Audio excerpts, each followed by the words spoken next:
यो छोलोकको छोलोक भनेको हामी टिबेटन भाषाबाट चाहिँ ढोवा रिकटुक भनेर भन्छौँ है। ढोवा रिकटुक इङ्ग्लिसमा चाहिँ 6 र्याम भनेर भन्छ। अब नेपालीबाट चाहिँ के भन्छ, छोलोक भन्छ कि के भन्छ। यो छोलोकमा पहिला चाहिँ अब देवदा लोक भनेर भन्छ, त्योपछि चाहिँ असुरा लोक भनेर भन्छ, त्योपछि हामी मनुष्य लोक हैन, त्योपछि चाहिँ नरकको लोक हैन, त्योपछि प्रेतको लोक, अनि त्योपछि अनि यो पशुको लोक, पशु जनावरहरूको लोक भनेर चाहिँ यो छोलोक चाहिँ यो संसारमा यो पृथ्वीमा रहेको छ। यो भित्र पनि हामी मान्छेलाई चाहिँ मान्छेको आफ्नै दुःख आफ्नै पीडा छ हैन। त्यस्तै असुरा आफूकै पीडा दुःख छ। त्यस्तै गरेर नर्कको आफ्नै पीडा दुःख छ। त्यस्तै प्रेतको आफ्नै दुःख छ। त्यसै गरेर पशुहरूको धेरै दुःख छ। यिनीहरूलाई चाहिँ सबभन्दा कमजोर हैन, सबैले उनीहरूलाई हेर्ने खालको त्यस्तो दुःख छ। त्योभन्दा नि हामीले चाहिँ यो चाहिँ के गर्छौँ भनेर चाहिँ स्वर्ग देवलोक चाहिँ एकदम सुख शान्ति राम्रो हो भनेर चाहिँ हामी वहाँ त्यहाँ जन्म लियोस्, त्यस्तो देवलोक जस्तो होस् भनेर हामी प्रार्थना पनि गर्छौँ। तर देवदा लोकको पनि यिनीहरू आफ्नै दुःख पीडा छ यिनीहरूको हैन। यो देवदा लोकहरू पनि यिनीहरू चाहिँ अब यो सुख यो हामी जो हुन्छ नि अब जस्तै इच्छा चाहना हैन, यो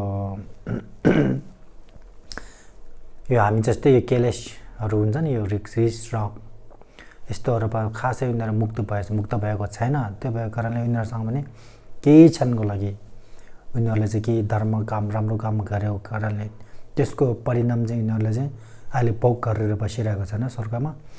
जुन बेला यिनीहरूको त्यो उनीहरूले जुन धर्म काम राम्रो गरेको त्यो परिणाम फल चाहिँ समाप्त हुन्छ, त्यतिखेर चाहिँ अनि यिनीहरू चाहिँ अर्को लोकमा चाहिँ जन्म लिन्छ, यिनीहरू सिधै जान्छ।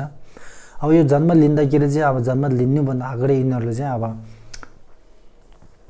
स्वर्गलोकमा चाहिँ यिनीहरू अब स्वर्गलोकबाट अब जस्तै मान्छेले हाम्रो मनुष्यहरू चाहिँ मरेर जाँदाखेरि चाहिँ पहिला अब हाम्रो मनुष्यहरूको मर्नुभन्दा अगाडि अरू केही सङ्केत लक्षणहरू हाम्रो मनुष्यमा देख्नुपर्छन्। जस्तै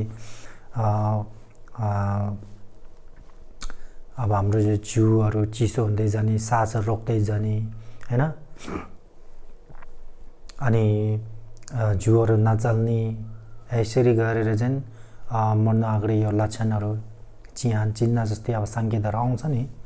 त्यसै गरेर यो देवलोकहरू देवदाहरू लोकमा पनि यिनीहरू चाहिँ अब जस्तै यिनीहरूले चाहिँ राम्रो काम कर्म धर्म गरेको फल चाहिँ परिणाम चाहिँ यिनीहरूले भोग गर्दै सकेपछि चाहिँ त्यसको फल चाहिँ अब समाप्त हुन लागिसकेपछि चाहिँ अनि यिनीहरू चाहिँ अर्को लोकमा जन्म अथवा यिनीहरू त्यो स्वर्ग लोक भनौँ न, देवता लोकबाट चाहिँ अब अर्को लोकमा जन्म लिन अगाडि यिनीहरूलाई चाहिँ अब मर्नु लागेको अब जानु लागेको त्योभन्दा अगाडि यिनीहरूले चाहिँ अब लक्षणहरू सङ्केतहरू हैन, पाँचवटा लक्षणहरू यिनीहरूमा देखा पर्छ।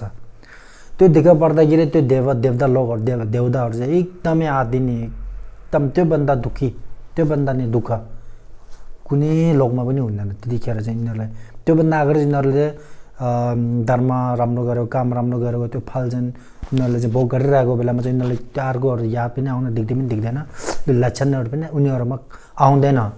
जब उनीहरूको त्यो राम्रो धर्म कर्म गरेको त्यो फल चाहिँ समाप्त हुन लागेछ, अब त्यो भोग गरिसक्यो होइन, त्यो भोग गरेको चाहिँ अब सिद्नु लाग्दाखेरि चाहिँ अनि यिनीहरू यो लक्षण चाहिँ सङ्केत चाहिँ यिनीहरूमा आउँदाखेरि चाहिँ यिनीहरूलाई थाहा हुन्छ उनीहरू कहाँ जन्म लिन्छ र कहाँ कुन ठाउँमा जाने लागेको छ भने थाहा पाएपछि यिनीहरू धेरै नै आत्तिन्छ यिनीहरूलाई होइन। त्यो आत्तिँदाखेरि चाहिँ अब यो यिनीहरू त्यो मर्नुभन्दा अगाडि यो देवता लोकहरू मर्नुभन्दा अगाडि 5वटा सङ्केत आउँछ भनेर चाहिँ हाम्रो यो नागार्जुनले चाहिँ हाम्रो यो होइन बोधिसत्व नागार्जुन बोधिसत्वले चाहिँ उहाँको यो सूर्यलेख लेटर टु फ्रेन्ड्स भन्छ, इङ्ग्लिसबाट लेटर टु फ्रेन्ड्स भन्छ। तपाईँ हाम्रो नेपालीबाट संस्कृतबाट सूर्य लेक भन्छ, हाम्रो टिबेटनबाट सेबे टेङ्गिक भन्छ। यो भित्र चाहिँ उहाँले एकदम राम्रोसँग भनेको छ है। कसरी हुन्छ अब यो देवलोकहरूको चाहिँ त मर्ने लाग्दाखेरि उहाँ फाल चाहिँ अब त्यो प्राप्त भएको फाल चाहिँ सिद्नु लाग्दाखेरि अब उनीहरू मर्ने लागेको हो भनेर यिनीहरूले लक्षण 5 देख्छ र त्यो 5 लक्षण देख्दाखेरि चाहिँ यो देवता लोकहरू चाहिँ एकदम दुखी हुने, एकदमै अब नरमाइलो हुने। योभन्दा चाहिँ उनीहरूको नराम्रो अब योभन्दा दुःख क्षण कहिले नै हुँदैन र यो कसैकोमा नि हुँदैन हुन्छ। अब यो लक्षणहरू के लक्षण त यहाँ हाम्रो टिबेटमा के भनेछ भने चाहिँ लुगी खादोक मिदुक गिरोवा दाङ भनेछ। तेल्ला मिका मेदोक ठेङ्गिङ दाङ गोइला टिममा चक्दाङ लुला मुन्चे मेबे मुलजुङ सेगिवा भनेछ है। यो चाहिँ के भन्ने खोजेको भने चाहिँ लुगी खादोक मिदुक गिरोवा दाङ भने हाम्रो यो हामी अहिले अब यिनीहरू चाहिँ अब स्वर्गमा जुन त्यो फाल चाहिँ भोग गरिरहेको बेला फाल चाहिँ सुख प्राप्त गरिरहेको बेलामा चाहिँ यिनीहरूको चाहिँ जिउको अनुहारको यो चमक छ नि एकदम चम्किलो चमक एकदमै याङ जस्तो देख्ने, एकदम अनुहार आँखाहरू पुरा एकदम चमक हुने क्या, एकदमै सेतो राम्रो एकदमै चमक्क हुने। जब उनीहरू त्यो लक्षण आउँछ उनीहरू चमकहरू पनि हराएर जाने अनि पुरा अनुहारहरू चौरी पर्ने अनि यो चमकहरू पुरा हराएर जाने, यसरी भएर जान्छ होइन। त्यो जाने लक्षण एउटा यो भयो, एउटा त्यो भयो। त्यसलाई मिग भने उनीहरू आफ्नो आसन बस्ने ठाउँमा पनि बस्ने मन नलाग्ने, नरमाइलो लाग्ने यस्तो भएर जान्छ होइन। त्यो त्यसलाई मिगावा आसन त्यहाँदेखि पनि ध्यानमा आफ्नो बस्ने ठाउँ आसनमा पनि बस्ने मन नलाग्ने। मेदोक ठेङ्गिङ दाङ छ उनीहरूको चाहिँ घर गहनाहरूमा फुलको मालाहरू हुन्छ, घर गहनाहरूमा फुलको मालाहरू त्यहाँनिर झुन्डायो, त्यो सबै चाहिँ गलेर जान्छ अरे के। त्यो अब एकदम बिस्तारै गलेर जाने होइन, गलेर जाने सबै गलेर जाने होइन। अनि पुरानै भएर जाने त्यस्तो हुन्छ अरे। अनि गोइला ढिमा छक्दाङ गोइला ढिमा छक भने चाहिँ अनि आफ्नो लुगाहरू पनि माइलो भएर जाने होइन, लुगाहरू पनि पुरानै भएर जाने, लुगाहरू पनि माइलो टाँसेर आउने, माइलो भएर जाने यस्तो हुन्छ अरे। अनि लुइला नि मुन्चे मेबे उल्जुङ सेकी बस अनि आफ्नो जिउमा पहिला कहिले नआउने पसिनाहरू आउने, यस्तो गर्न आउने खालको पसिनाहरू आउने हो। यो 5 सङ्केत चाहिँ उनीहरू आउँछ भने टिबेटमा यो भनेछ। यो म नेपालीमा भन्छु है त। नेपालीमा के भन्छ भन्दाखेरि चाहिँ यो स्वर्गका देवताहरू मृत्यु हुने बेलामा यी 5 चिन्हहरू अथवा लक्षणहरू देखा पर्न थाल्छन् भनिन्छ होइन। अब यो 5 चिन्हहरू के हो त? नम्बर 1 जिउको रङ क्रुप हुन थाल्छ भन्छ। जिउको रङहरू क्रुप भन्दा रङ भनेको तपाईँको अनुहारमा चमक आउनेहरू सबै चाहिँ क्रुप भएर जाने, चौरी पर्ने, एकदम दमिलो भएर जाने अनि एकदम नेउरो परेर गएर जाने त्यस्तो हुन्छ भन्ने नम्बर 1। नम्बर 2 चाहिँ आफ्नो आसनमा बस्ने मन लाग्दैन रे। पहिला आफ्नो आसनमा बस्दै कस्तो रमाइलो सुख शान्ति आनन्द हुन लाग्ने, त्यतिखेर त्यो आफ्नो आसन देख्दाखेरि बस्ने मन नलाग्ने, आफ्नो कोठाहरू आफ्नो बस्ने जहाँ बस्छ त्यहाँ बस्ने ठाउँहरू मजा नलाग्ने, बस्ने मन नलाग्ने भएर जान्छ। त्यो नम्बर 2 भयो। नम्बर 3 मा चाहिँ अलङ्कारको रूपमा राखेको फुलको मालाहरू गल्छ भन्छ। आफूले घर गहनाको रूपमा सजाएका त्यो फुलको माला भयो, आफ्नो गाडीमा लगाएको फुलमाला जुनसुकै भयो भने सबै गलेर जाने, बिस्तारै पुरानो भएर जाने, कालो भएर जाने, यस्तो गल्छ सबै गलेर जान्छ भन्छ। नम्बर 3 भयो होइन।